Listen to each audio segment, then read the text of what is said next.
Lost Mountain Saga, the Man of River, or actually Man of River, presented by the Lost Mountain Saga. Haven't really figured that out yet. Still working on the title.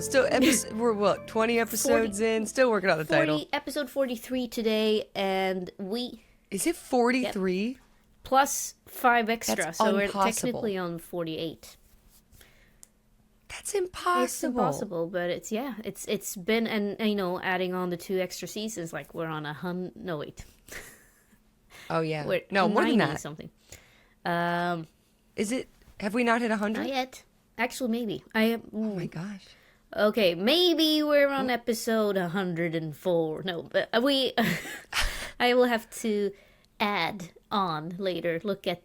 Do some calculations, do some math. Hey, actually, Sydney.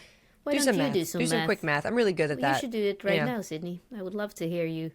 Yeah, watch this. 1 + 1, 2. 1 + 1 is 3. What? Actually, Sydney, I will warm up your brain real quick and tell you the numbers right now.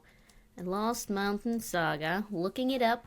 I'm doing the calculations while Ellie searches. Exactly. You're gonna do like all the calculations. So, let's see here. Why can't it just say? Why? This is the worst thing. Computer, tell me how many episodes are in Lost Mountain Saga. Yeah, this is the dumbest thing ever, and this is on me because I have Prologue Part 1, Bird Interrupted. You remember that one? Oh, that's. But then does that count?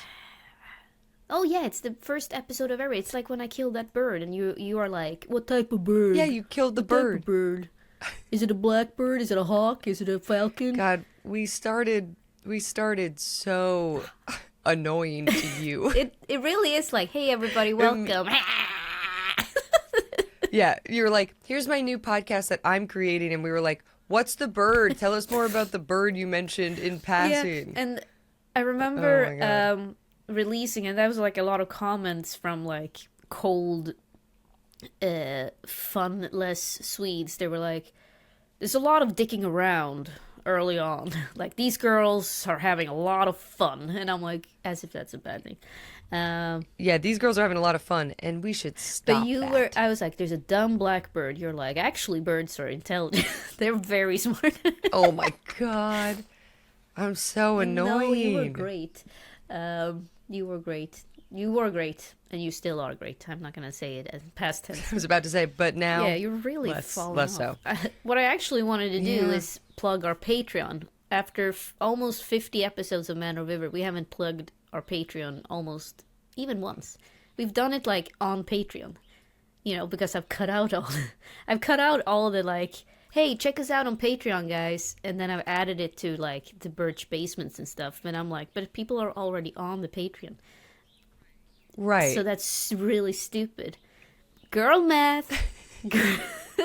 Girl math. No, I wanted to say, like, if you are listening and you're like, wow, this has been a journey. This has been like 50 episodes of solid gold.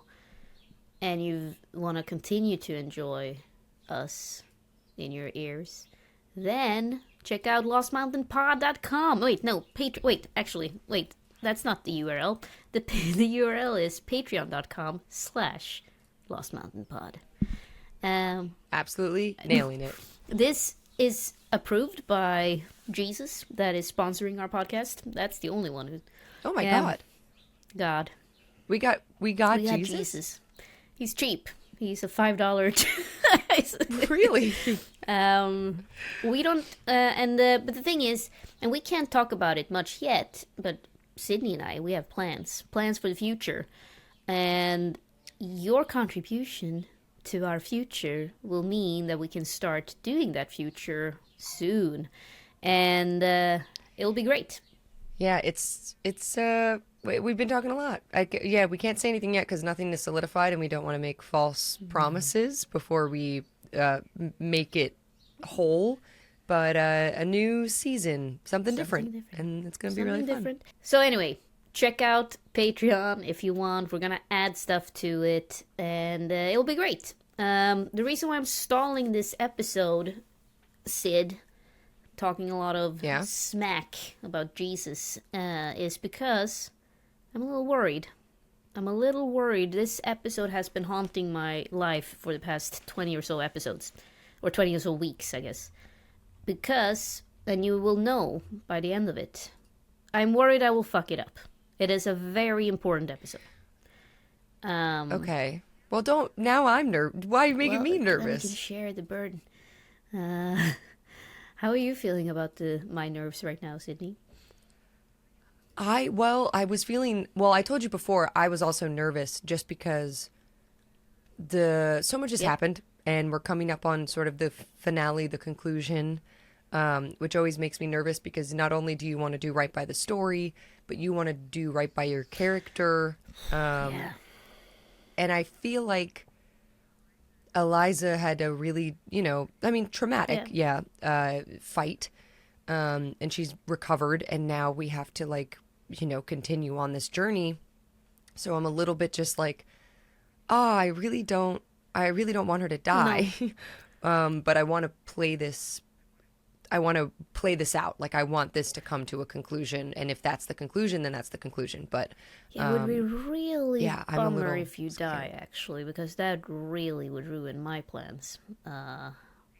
Okay, fair. So great. So then she just won't die. No, because I refuse to play with plot armor.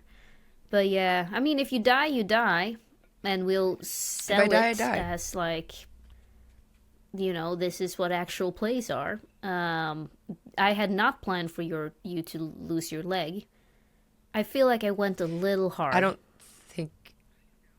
know. I mean, it was realistic. Yeah, it is realistic, and I also immediately I'm like, yeah, the glowstone does. I mean, I talked about this last episode too. Its whole point is that it severs people in half, and I introduced that monster and thinking maybe she'll not get hurt, but then I went for it's sometimes you get so excited about doing something and then you actually think about the consequences once the consequences happened. Oh no, the consequences of my actions. Have you? Yeah. But I think the reason why I'm a little nervous is that it's like a narratively tough thing to pull off. So we'll see what we'll do. We'll see what happens. I mean, I know you're gonna be amazing regardless. I just really want it to land in a way that doesn't feel phony. I guess that's the... And I think, and it has been a while. Like, I think I've been stalling for so long now. All I want to do is play Arc Raiders with you instead. Which we're probably just going to do after this recording anyway, and maybe I'll stream it. I think exactly that's what we need after this. But you know what? We're just going to jump in. I want you... So the last thing that happened was that you and Olaf, you were sitting and basically remembering, or he was retelling you what he found in the Bible during his translation of it. This weird, strange Bible that he's been carrying around. And your last thing that you heard was that something a soul is required, and you were like, wait, what? Whoopsie. That was the big reaction, and we were like, okay, we're gonna stop there. So that's what Eliza... What went through your head when you heard that? The stone circle, yada, yada, yada, and then, wait, a soul needs to be given. Well, I mean, the stone circle, she knew... This has been information that, Birch has given her and Francisco has given her. And she's been piecing this together and, knew that's what they were heading towards in the north. And after the wood nymph fight, something is wrong in the woods. She knows there's an unbalance. Woodwife. I keep saying wood nymph. Woodwife. It's roughly the same, honestly. Well, yeah, but I want to stick with the Swedish. But the soul thing was never, ever, ever spoken about before. And this is why I'm like, oh, if she has to die, she has to die. Type of thing. Would she sacrifice herself? Or is this sort of can you trick the devil? is there a loophole? What is a soul? That. So I think there's a lot running through her head right now. And I think, too, I don't know, this is intense for Olaf. And I think in that moment she feels a little bit for Olaf because this, a soul in this Bible, that's pretty, I would say, Christian-leaning, language. which might be tough for him because he's been sort of disillusioned with the Yeah. faith. I don't know. It's very interesting, but I think she doesn't immediately think like someone's got to die. I think she's just kind of like, this feels like potentially a Vassin trick, a workaround, something in the wording, like a loophole or something. Yeah, and it's a lot of blanks left behind. It is also a translation of a translation of a translation, and now translated by Olaf. So it's hard for you to know what to take out of this. What do you say to Olaf as he's saying these things? Perhaps you guys are having breakfast or fika. Yeah, I think when he says soul, she'd maybe just like looks at him to see if he has any sort of reaction. Yeah, roll observation. Okay. That's 2 successes, and I still can roll more. All right, hot shot. We're he as he's reading this, he's writing things down, and you can tell that he's giving you looks as if like, is she paying attention to this? He seems nervous and somewhat sad. He's giving. There's a sorrow in his eyes, and he looks back at you. But that's all you can sort of sense from him right now. Okay. I think Eliza like reaches for his hand. She's sitting in her new chair, her sort of like souped up wheelchair, very nice wheelchair, and she touches his hand, and she says, "We will resolve this." It's strange. Ever since I got here, I feel this calmness, as the calmness before a big storm. Do you feel it too? I'm not sure. A calmness. Calmness, a stillness, as if the world is preparing for something. And Eliza sort of thinks about it. In a way, perhaps. I feel spring on the horizon. I feel the snow disappearing, the long winter almost gone. Perhaps you feel the break between the cold and the shelter of the warmth. It's something different, something even. It brings me a weird sense of joy, almost. It's an excitement in the air. But speaking of the spring leaving, have you noticed the sound? And due to your observation, you have noticed that the sound of like a river seems like it's getting more and more aggressive. And you know that there are rivers around here, and as the snow melts, they start to like become really what is it called, like floody. Like they start to flow. Yeah, to rush. Yeah. But it's as if it's coming closer and closer every day. And while Olaf might find that exciting, you have a strange, ominous feeling about it. Mostly because you know of Nicholas, and you know the neck. He's the man of river, after all. And, which is the title! But, so you continue to study this Bible. Olaf continues to pose his theories. He works for hours, long hours, but meanwhile he's taking care of you. He changes your bandages and is quite gentle with you. But you continue to see that look in his eyes, like, as you're reading, you sometimes find him just looking at you, and then looking away when you look up at him. And you're not quite sure what what that's all about. It could be, there's like adoration in his eyes, but now it's also mixed with a sadness. I think, Eliza, I think it's clear that it's supposed to be some sort of bonding aspect, or a ritual of some kind in the stone circle, he says one day. I don't understand some of these notes and some of the other things that we've learned. I feel like there's somehow blood is related to it. It seems to be some sort of blood ritual. Brings back to the ancient books and brings out like old Viking books and old like rune stones. And cool. It's like here they say that, not much blood is needed.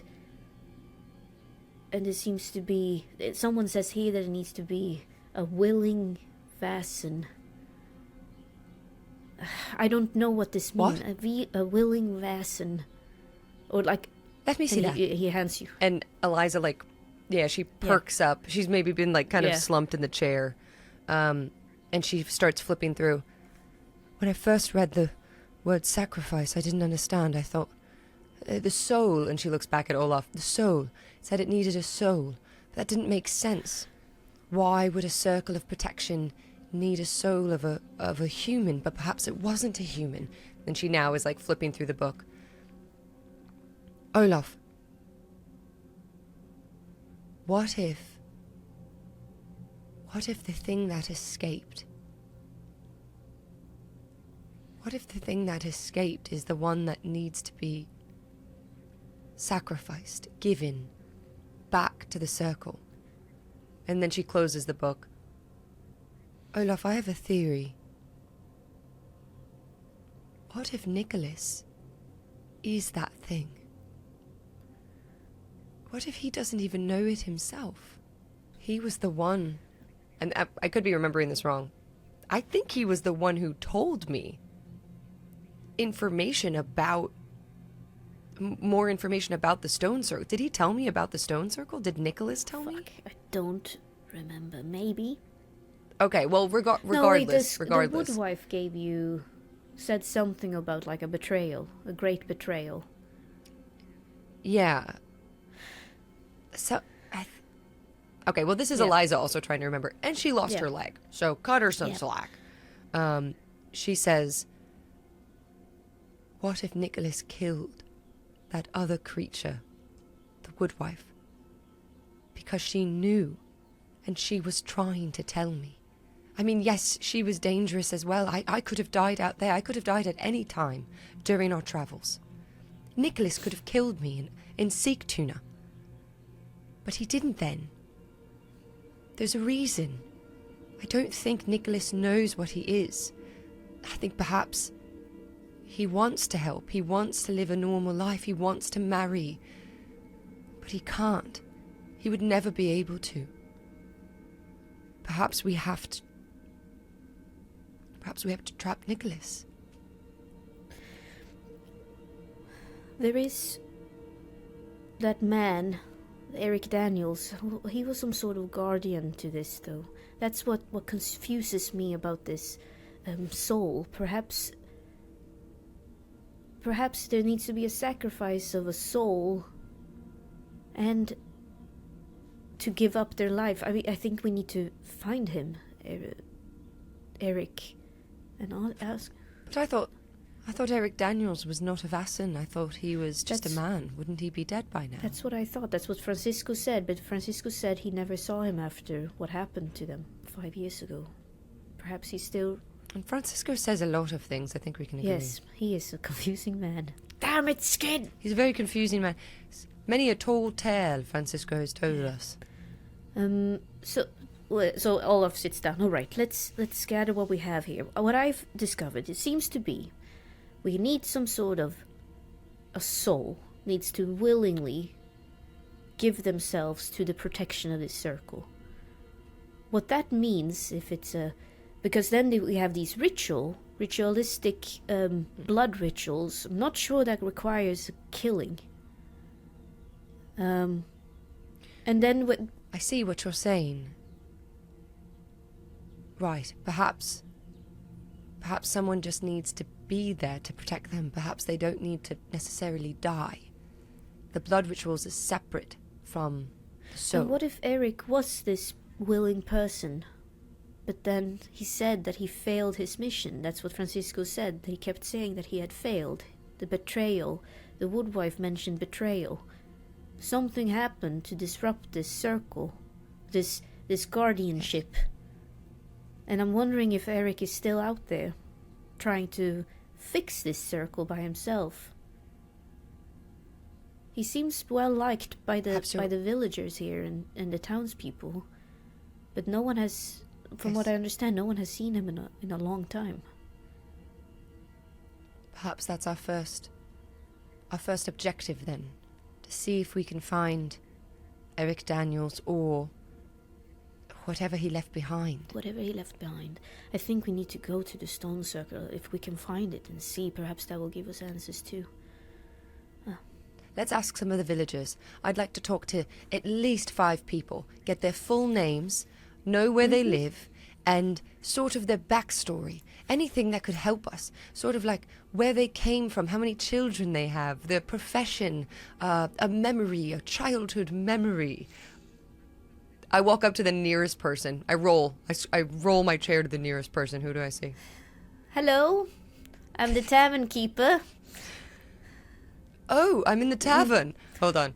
Let me open the door. And as a true Swede, he will not help you. Ah, okay. I struggle with the heavy tavern door and my chair. And then I finally... Once you get in, he'll be like, do you need help? Okay, so I get in, the door kind of smacks the chair, I like spin a little bit. I re-roll to turn around, I'm rolling. Hello. Ah, that looks tough. That looks really tough. Good observation, very astute, cold, and to the point. You must be Swedish. Yes, I am Tobias Enström. I've lived here for as long as I remember. My whole life of 42 years. Wow, he's already giving me so much information. I have 5 children. One of them is dead. What is your name? Tobias Enström. Oh, that was your name. I thought you were just saying Tobias. Tobias. It's basically, yeah. Tobias Enström. Enström. He is the tavern keeper of Bönhamn, and Skid also interacted with him 5 years ago. Oh, but amazing. Okay, so Eliza will ask. I appreciate all the hospitality that you have given me and my compatriot Olaf. We do appreciate it. I had a question for you. Some folk in town have mentioned a man named Eric Daniels. As far as we know, he no longer is in the area. We haven't seen him since the incident 5 years ago. Sorry. What was the incident? There was this big fight involving a man, a foreign gentleman. He did not speak the language. And there's this saboteur roaming the woods, ruining things, killing people, and I managed to talk to this Spaniard. He was here to help out, figuring out what the problem was with the sawmill and everything, but then there was this big fight, and the only reason I know about it is because my daughter was involved in it. Your daughter? My daughter Kerstin. She was involved. Not quite sure how she got involved. All she was supposed to do was to bring Senor Alarcon to the sawmill, and somehow she got roped up into something quite violent and scary, but we thought justice would come and figure out who was to blame for all of this, but they failed us. They abandoned us. The sawmill shut down, and Francisco Alarcon, he left. We haven't seen him since, nor have we seen Eric Daniel since, and Sorry to interrupt. What happened to your daughter? What? I don't They understand. accused her of being the person who had sabotaged the sawmill. A co-conspirator, whatever that word is. Co-conspirator. Co-conspirator. But I knew my daughter. She was as pure as the midsummer sun. What happened? This is quite frankly wild to me. I don't understand. What happened to Kerstin? She passed away last winter. She never regained her happiness after this incident. I understand. A lot of things have happened since then. The world is not the same. I'm so sorry for your loss. And if it's any consolation, I'm on your side. I highly doubt that your daughter was involved at all in what went on. Thank you, Miss Andrews. Could I give you a drink? Can you drink, well, not having a leg? Yeah. She kind of smiled. And then this is like, yeah, this is as to be expected. You know, people are like, oh, can you cut your own food, you know, because of your disability? And she's like, she says to him, my mouth works just fine, yes, and I'm quite parched. Of course. And Olaf is also there, standing there. Have been completely useless, but he gives you a nice drink, and he gives Olaf some terrible mullet, which he also gave Francisco, and Francisco said, "I will kill you and all of this whole town." Based on it, it's the most disgusting thing, but it's a staple in this part of the world. While she's drinking her nice drink, she says, I'd like to finish the work that the foreigner you mentioned, Francisco. Actually, he's a friend of mine, and he sent me here. Well, he told me about what happened, and I came here of my own accord, but I'd like to try to finish the work that he had done to help Berham and to help Nora. If you have any information that you think could be helpful, I'd like to find Eric Daniels, or at least where he lived in the woods. If you could point me in the direction or point it out on this map. Of course. I always liked Francisco, for the record. He does not have a great reputation in this town, considering that when he arrived, everything went to shit. But I will believe a friend of his. And he writes down on a piece of paper the sort of the area. And so here's the old sawmill. If you follow the left trail from the church and then go up, and then you shall be able to see a path. But I will give you this warning. In your condition, it is dangerous out there. Not many people go there anymore. The forest has changed. It's like God himself has abandoned us. Olaf pipes up. I have retrieved 2 horses, with a specially made saddle, Eliza. Excellent. And she turns back to Tobias. Tobias? How do you say it in Swedish? Tobias, but you can say Tobias. Tobias. Tobias, is there... And it may seem like a silly question, I understand. And looking at the map, she's like, there are many rivers that run through this area. Is there a main river, or the largest river? I can hear after the melt, there's sort of a rushing water. I was wondering the direction. Yes, it is strange, isn't it? I've never heard anything. It's usually not this loud. I don't... realized we had this much snow. That's the only explanation I have for it. And he tells you, and you would probably know this, there's a ginormous river called Ångermanälven, but that one flows a pretty far away from here. That one like stretches it's like one of Sweden's biggest rivers. I mean, it's not like you could cross it by foot. You would have to swim. Like, it's probably like 2 to 3 kilometers wide or something like that. Like, it's a very big river. But it's not close enough to make sense? No. There are other smaller rivers around the area, but the innkeeper confirms that this is abnormal. Roll obs. Some observe. Here's a little bit of obs and for you. use all your dice, bitch. I'm gonna use all of them. Oh, wow. Dog shit roll.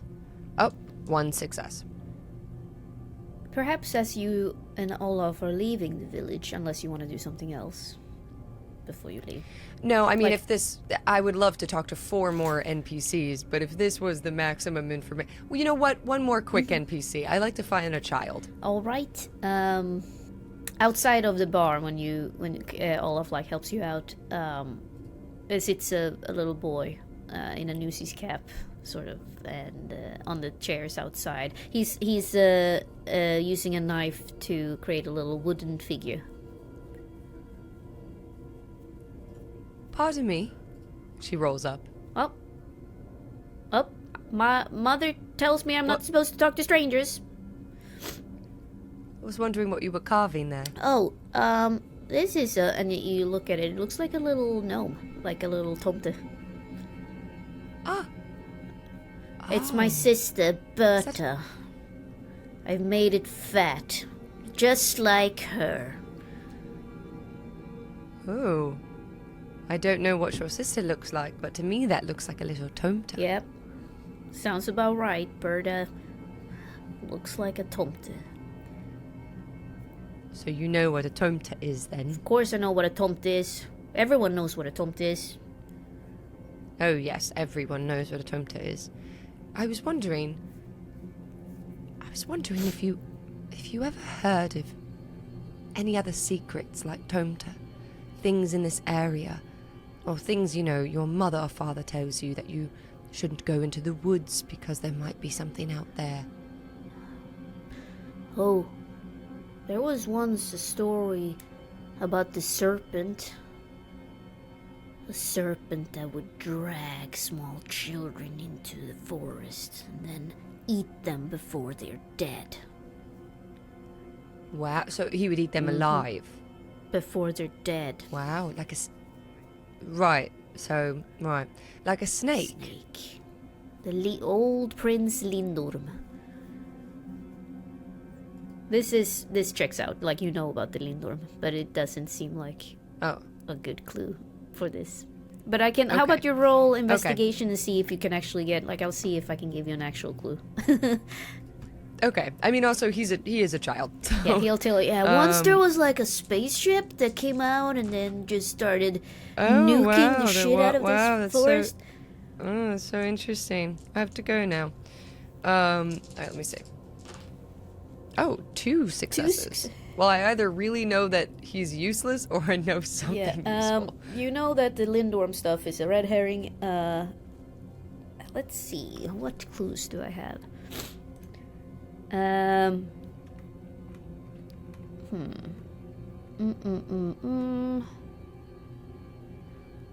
Oh, okay. How about this? He runs away, and he's just like, I'm done talking to you.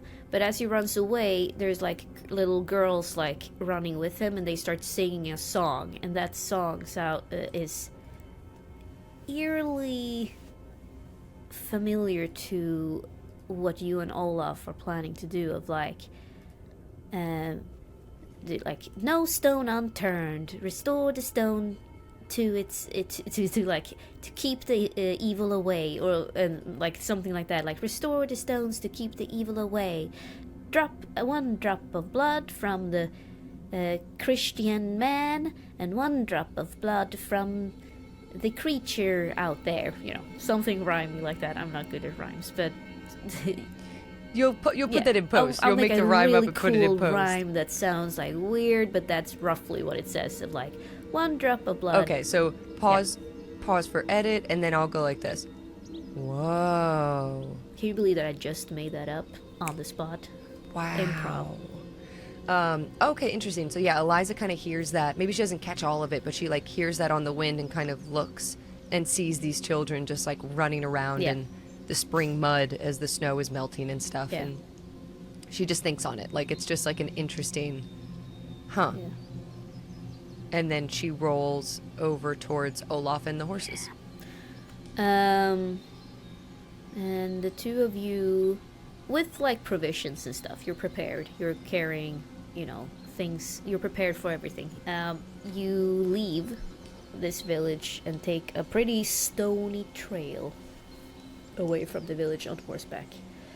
It's a nice brown horse. You know more about that stuff, but it's like a nice pony. And I say this is a good brown horse. This is a good pony. Nice pony. It's a mare. Let's have it. It's a female horse. Is that what you? It's not a female horse, a mare. That's what I said. It's a female horse. I It's a thought mare. you said like.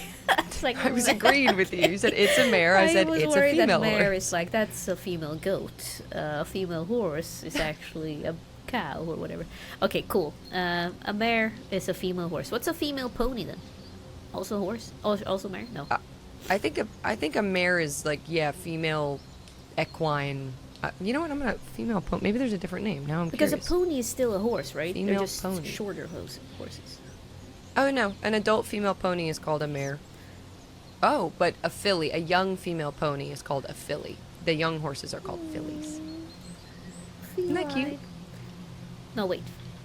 Feline. No, Filly. filly. Never mind. Filly. Okay. Feline is a cat. As you leave the village, you continue to notice the spring melt, that it's so aggressive. The sound of rushing water is everywhere, and you notice that the rivers, they appears to be fuller than normal. They're extending further and further up the banks, and you can tell because several trees are being dragged down with it, or like being threatened to be dragged down with it. Olaf seems to be listening to something, and you can see this face of awe in his expression.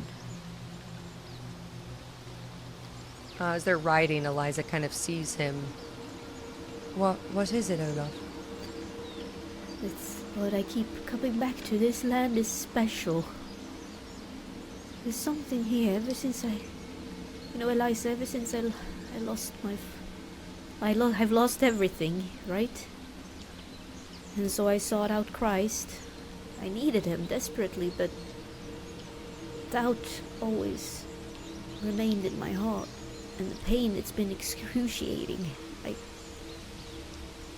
But ever since you did what you did in that forest that took your leg, there's been this song in my heart. Can you not hear it? You can't hear the land singing to us right now. I mean, does she hear anything like this? No, and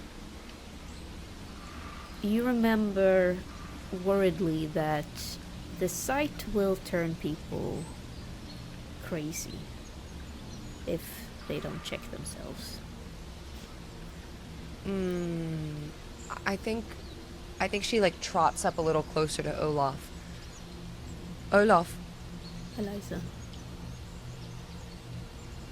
before the night where I lost my leg, before the fight, before I was at the campfire where you saw me struggling, I was traveling. I was walking a path. I was walking through, and I wasn't seen. I was somewhere between.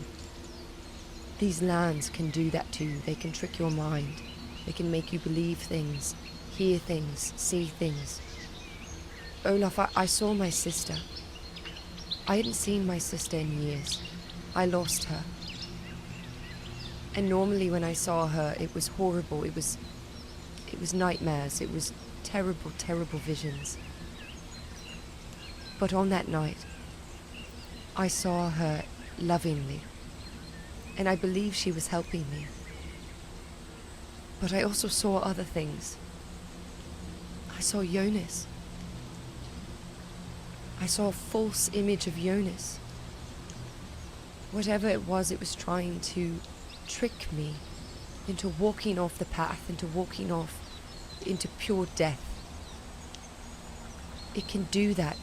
It can use what might be sweet music, a beautiful mirage.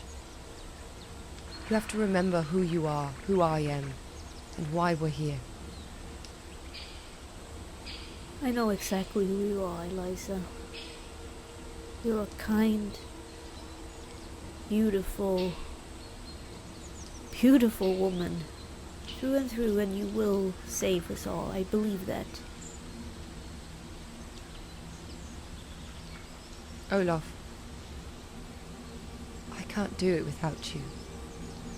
I will be there. I will be there for you. Forgive me, I just have this, for once, this sense of relief in my chest. And it's as if his Lord is once again looking down upon me. I know that's might make you uncomfortable, but I believe that God is good. And for whatever it's worth, it's giving me much needed relief right now.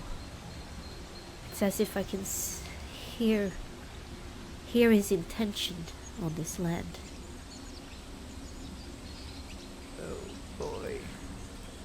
Oh, I don't think Eliza can really talk him out of this, but this is not great. I think she just kind of smiles, and just knowing it can trick you. That's what she's telling him. It can make you think, I'm God. I'm talking to you. So she just kind of smiles and keeps an eye on him as they trot along. But let me know if there's ever a roll I can do to break him out of something. But yeah. And you can roll. Let's have you roll observation to see if you can sense if there's a Vasen at play here. Ooh, okay. Observation is one of my good skills. That's what I Oh. Can I push? Sure. Maybe she'll take angry? Maybe I'll be a little bit angry with Olaf. God, now's the time you're gonna turn into a religious crazy one. Oh my god, I'm rolling so bad. Okay, one more. Oh my god, no successes. All right. No, you don't notice a Vasen, and frankly, that anger sort of gets you more sick and tired of Olaf and his new piousness. And you reach first the small village of Nora where the sawmill used to be. There's a church that stands on a hill, but it seems like it's abandoned, and that checks out with what you've heard from the other town, that not many people live here anymore, ever since the sawmill was shut down. And you see the trail that corresponds with the map that you were supposed to go. The two of you enter this new forest, and the strangeness of it hits you immediately. You don't even have to roll observation to sense Vasen activity. But the Vasen activity is very different from usual. It's almost as if, like a fever that's creeping up on you. You feel like you're walking through a slog sometimes. It feels like something is rotten within you when you have a fever. Maybe not you, but I don't know. Have you ever had a really high fever? And the dreams you might have during a fever. That it's like something is wrong, and makes you, the smell is different, everything's just different, your senses are operating in a different way. And as you continue to follow the path, and you recognize that migraine feeling you first had in Sigtuna. You can feel his presence, Nicholas' presence here, as if it's permeating everything. But you don't hear any music. So he might not be here, but his essence is here. Well, also, I have his violin. Oh, right. So he can't fucking play, but he might have other ways of playing. Who knows? Yeah. I also haven't discovered yet in myself, like, are there more necks? Or is it one neck? And, like, are there more Mudwells? Oh, interesting. I feel like he's more like an ever-present, like he is in everything that is water, like he's a water god. Yeah. Right. He can kind of show up anywhere. I'd like then to, we're looking for Eric Daniels. I'd like to ride up to each of the stone huts, like as we get to them, to search for clues, to search for like a trail, a track, a left remnant. They're all covered in moss. No one's been here for a long, long time. But once you get closer to that stone circle, roll investigation. Investigation. Okay. Ooh, I love the Vasen die when you get yeah, a like six. the little beautiful lily or whatever it is. It's like a... Yeah, it's so pretty. 1 success. There is a tree that looks different than all the other trees. More lush, like as if it's not affected by the rotten nature of this area. And as you look closer, it looks like a man, like a little man turned into a tree, like with a beard and everything.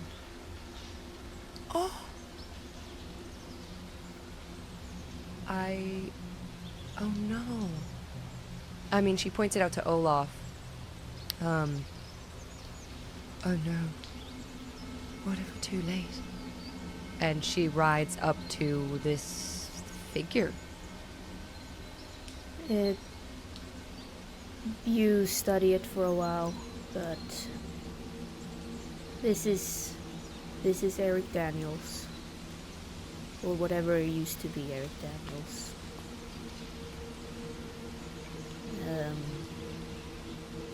The words that Francisco said the last words he heard him say was, "I failed my mission.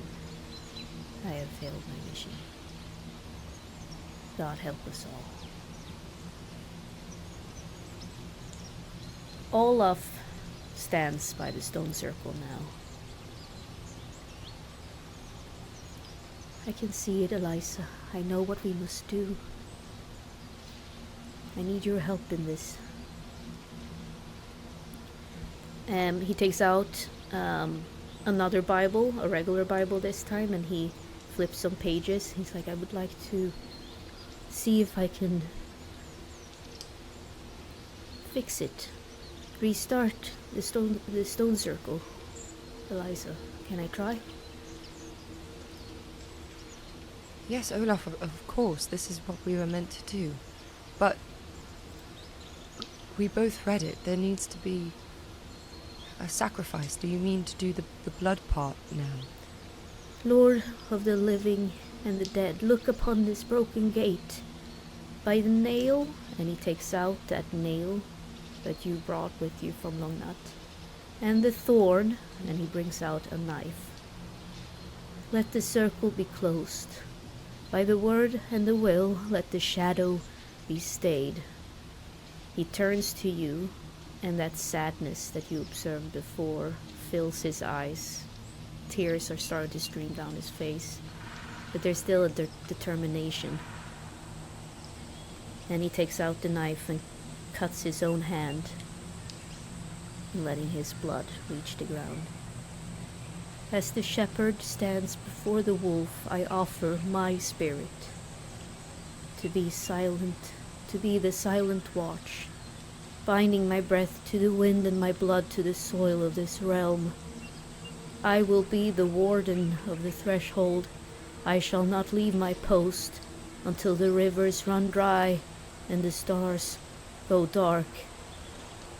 Amen." And Amen.